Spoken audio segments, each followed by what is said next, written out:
But when I say data sharing infrastructure, what do I actually mean? Well, simplistically, it has these three components: prepare, trust, and share. To explain what they are and why we've taken these three components, it's really because the realization was whenever you have these conversations with people, it quite quickly can devolve into a level of technical detail that's unhelpful for what you're trying to communicate. But if I talk to you and explain these three parts in order, so next, if I could.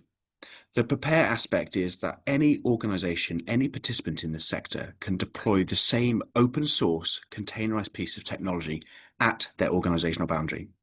Now, this broadly provides a window into the shared ecosystem. It's thin, it's lightweight, it's open source, and therefore can't be subject to commercial activities and or commercial vendors, and allows anyone to partake. Next, if you could. At the center of the system, we have what we refer to as the data sharing mechanism, which is really the control plane or broker. It provides that authorization and authentication that transactions and participants are valid, but really importantly, no data is ever stored in the middle and no data passes through the middle. So to be clear, this is not a giant data store. It is purely a broker that allows connectivity between various participants. Now, also within this data sharing mechanism, next slide, please. We have the most important part called the trust framework, as we refer to it, which is taken from inspiration of the open banking work in consumer finance, but really provides some core functionality that is intrinsic to this being successful. The first is it provides, of course, some identity management framework, so some simple KYC, know your customer checks, identifying and validating that this entity is who they say they are still who they say they are, and various kind of automations around that space. But the most important part is it allows you to address the key challenge when it comes to data sharing across multiple participants. And this, frankly, is the fact that in data transactions today, there needs to be some type of contract or agreement that is put in place between two participants when they share data. So, for example, participant A and participant B, they want to share data around a purpose. They need to agree some type of contract for that purpose. Now, if they want to expand the purpose or change the purpose, they typically require a new contract to be put in place.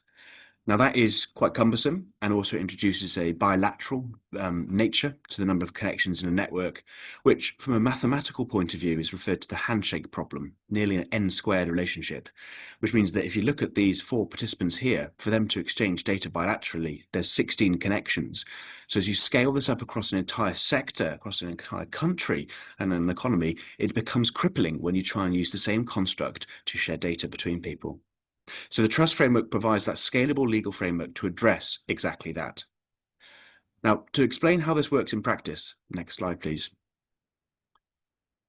If we take two participants, A and B, both of them would register or deploy a node at their organizational boundary. Again, it's open source, it's free to use, it's easy to use, and it's a window into the shared ecosystem. They both register with the data sharing mechanism that accredits them, provides that kind of enlisting into the trust framework.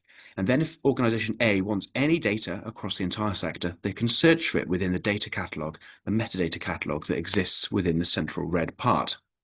Now, if they find the data, which they might see based on who they are and who they are in that organization, so for example, a system planner will see different information than a network operator, and it's kind of scaled proportionally, so the permissions are relevant to who you are and who in the organization you are.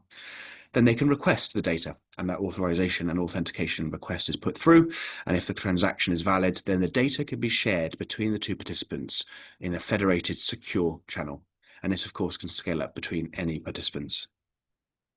Now, this, of course, is some great pictures and really easy to talk about, but the key activity that's happened over the last 18 months or so is this has moved from theory and concept, very much modeled off data mesh concepts and successes of open banking, and has now been implemented within the UK, within a select group of transmission, distribution, and system operators. And that phase is finished a couple of months ago, was wildly successful, and was led by our system operator. We have one system operator across the entire UK called National Energy System Operator. And then I'll start in their next phase, where they're going to be rolling that out to pretty much every participant who's regulated within our country, which is a huge number of people. But it also provides the critical mass that could be created to allow the system to flourish going forward. Now, we're really excited about this work, and there's many parallels to some of the stuff that my colleagues will speak about today. I think the key thing to leave you with is this is about sharing any energy data to any energy sector participant. But really, it's about making all data shareable, not necessarily all data shared. So don't think I'm telling you that all data will be open to all people. That would be lunacy. It's about data being shared securely and resiliently to the right participants with the right permissions, but providing the same common digital, technological, and contractual mechanism by which it can be done, so that the level of effort spent by participants in delivering their use cases can be on the use cases instead, rather than focusing on the core infrastructure that really is just moving data from A to B. Thank you very much.